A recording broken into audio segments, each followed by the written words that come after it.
ನಮ್ಮ ಮಾಧ್ಯಮದ ಸ್ನೇಹಿತರಿಗೆ ಮತ್ತೊಂದು ಈ ಸಂದರ್ಭದಲ್ಲಿ ಹೇಳೋದಕ್ಕೆ ಇಚ್ಛೆ ಪಡ್ತೇನೆ. ನಮ್ಮ ಮುಂದೆ 2 ಗುರಿಗಳಿದೆ. ಲೋಕಸಭಾ ಚುನಾವಣೆಯಲ್ಲಿ ಎಲ್ಲಾ ಕ್ಷೇತ್ರಗಳಲ್ಲೂ ಕೂಡ ವಿಜಯ ಪತಾಕೆಯನ್ನು ಹಾರಿಸಬೇಕು ಅಂತಕ್ಕಂಥದ್ದು ಮೊದಲ ಗುರಿ. ಎರಡನೇ ಗುರಿ ಏನಪ್ಪಾ ಅಂತ ಹೇಳಿದ್ರೆ, ಮುಂದಿನ ವಿಧಾನಸಭಾ ಚುನಾವಣೆಯಲ್ಲಿ ಭಾರತೀಯ ಜನತಾ ಪಾರ್ಟಿ ಸ್ಪಷ್ಟ ಬಹುಮತದೊಂದಿಗೆ ಅಧಿಕಾರಕ್ಕೆ ಬರಬೇಕು. ಇವತ್ತೇನು ನಾವು ಅಭ್ಯರ್ಥಿಗಳನ್ನು ಆಯ್ಕೆ ಮಾಡಿದ್ದೇವೆ ಅಥವಾ ನಮ್ಮ ಕೇಂದ್ರದ ವರಿಷ್ಠರು ಆಯ್ಕೆ ಮಾಡಿದ್ದಾರೆ, ಪಕ್ಷದ ಮುಂದಿನ ಭವಿಷ್ಯದ ದೃಷ್ಟಿಯನ್ನ ಗಮನದಲ್ಲಿ ಇಟ್ಕೊಂಡು ಪಕ್ಷಕ್ಕೆ ಒಂದು ಭದ್ರ ಬುನಾದಿ ಆಗ್ತಕ್ಕಂಥ ಕೆಲಸವನ್ನ ಉತ್ತಮ ಅಭ್ಯರ್ಥಿಗಳನ್ನು ಆಯ್ಕೆ ಮಾಡೋದ್ರ ಮುಖೇನ ಮಾಡಿರ್ತಕ್ಕಂಥದ್ದು.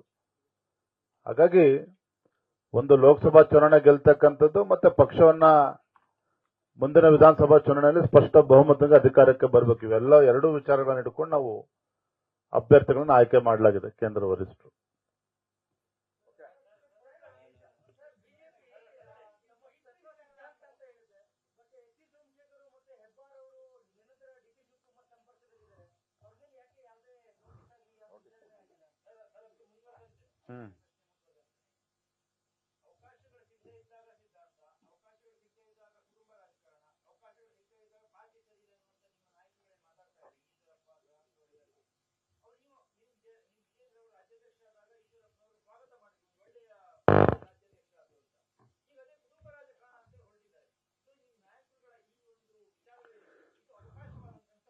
ನೋಡಿ, ಕುಟುಂಬ ರಾಜಕಾರಣದ ಬಗ್ಗೆ ನಾನು ಸ್ಪಷ್ಟವಾಗಿ ಇವತ್ತು ಹೇಳ್ತೇನೆ. ನಾನು ಹಿಂದೆ ವರ್ಣಾ ವಿಧಾನಸಭಾ ಕ್ಷೇತ್ರದ ಚುನಾವಣೆ ರಾಜ್ಯದ ಅಸೆಂಬ್ಲಿ ಚುನಾವಣೆ ಸಂದರ್ಭ ವರ್ಣಾ ಕ್ಷೇತ್ರ ಪ್ರಯತ್ನ ಮಾಡಿದೆ. ಅದು ಪರಿಣಾಮ ಏನಾಯ್ತು ಅಂತ ನಿಮಗೆ ಗೊತ್ತಿದೆ. ಕೇಂದ್ರದ ವರಿಷ್ಠರು ಅದೇ ಕಾರಣಕ್ಕೂ ಕೊಡಲ್ಲ, ವಿಜೇಂದ್ರಗೆ ಅವಕಾಶ ಕೊಡಲ್ಲ ಅಂತೇಳಿ ನಿರ್ಧಾರವನ್ನು ಕೈಗೊಂಡ್ರು.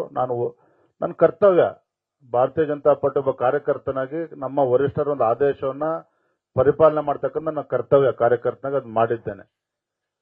ಎರಡನೇದು, ಬಸವರಾಜ ಬೊಮ್ಮಾಯಿ ಅವರು ಮುಖ್ಯಮಂತ್ರಿ ಇದ್ದಾಗ ನನ್ನ ವಿಧಾನ ಪರಿಷತ್ ಸದಸ್ಯನಾಗಿ ಆಯ್ಕೆ ಮಾಡಬೇಕು ಅಂತೇಳಿ ರಾಜ್ಯದ ಕೋರ್ ಕಮಿಟಿನೂ ಕೂಡ ರೆಕಮೆಂಡ್ ಮಾಡಿತು.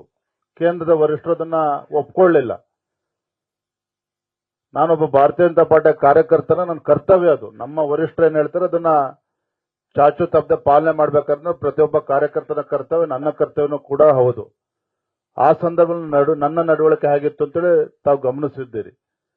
ಇವತ್ತು ನಾನು ರಾಜ್ಯದ ಭಾರತೀಯ ಜನತಾ ಪಾರ್ಟಿ ಅಧ್ಯಕ್ಷನನ್ನು ಆಯ್ಕೆ ಮಾಡಿರ್ತಕ್ಕಂಥ ಪಕ್ಷದ ವರಿಷ್ಠರು. ಆ ಸಂದರ್ಭದಲ್ಲಿ ನಮ್ಮ ರಾಷ್ಟ್ರೀಯ ಅಧ್ಯಕ್ಷ ನಡ್ಡಾಜಿ ಅವರು ಏನ್ ಟ್ವೀಟ್ ಮಾಡಿದ್ದಾರೆ ತಾವು ಒಂದ್ಸಲ ಗಮನಿಸಿ. ಅದನ್ನ ವಿಜೇಂದ್ರನ ಯಾಕೆ ಪಕ್ಷದ ಅಧ್ಯಕ್ಷನಾಗಿ ಆಯ್ಕೆ ಮಾಡಿದ್ದೇವೆ ಅಂದ್ರೆ ನಮ್ಮ ರಾಷ್ಟ್ರೀಯ ಅಧ್ಯಕ್ಷರು ಅದನ್ನ ಹೇಳಿಕೆಯನ್ನ ನೀಡಿದ್ದಾರೆ. ಹಾಗಾಗಿ ಇಷ್ಟು ಮಾತ್ರ ಹೇಳ್ತೇನೆ, ನಾನು ಕೂಡ ಕೆಲವು ದಿನಗಳಿಂದ ಪತ್ರಿಕೆಗಳಲ್ಲಿ ಕೆಲವು ಹೇಳಿಕೆಗಳನ್ನ ಗಮನಿಸ್ತಾ ಇದ್ದೇನೆ. ಸಾಮಾಜಿಕ ಜಾಲತಾಣಗಳಲ್ಲಿ ಏನ್ ಚರ್ಚೆಗಳು ನಡೀತಾ ಎಲ್ಲವನ್ನೂ ಕೂಡ ಗಮನಿಸ್ತಾ ಇದ್ದೇನೆ.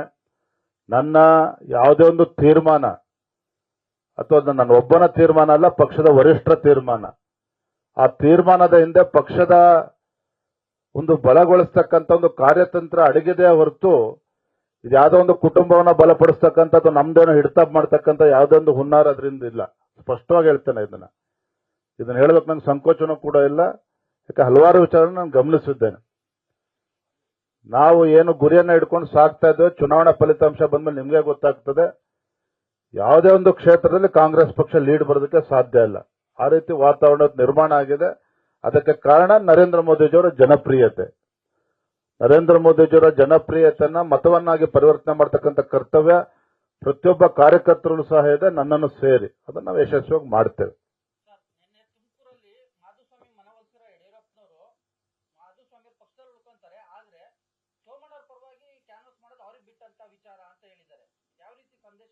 ಯಡಿಯೂರಪ್ಪನವರು ಅವ್ರ ಕರ್ತವ್ಯ ಅವ್ರು ಮಾಡಿದ್ದಾರೆ.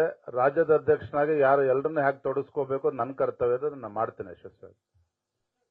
ಥ್ಯಾಂಕ್ ಯು ಅಣ್ಣ, ಧನ್ಯವಾದ.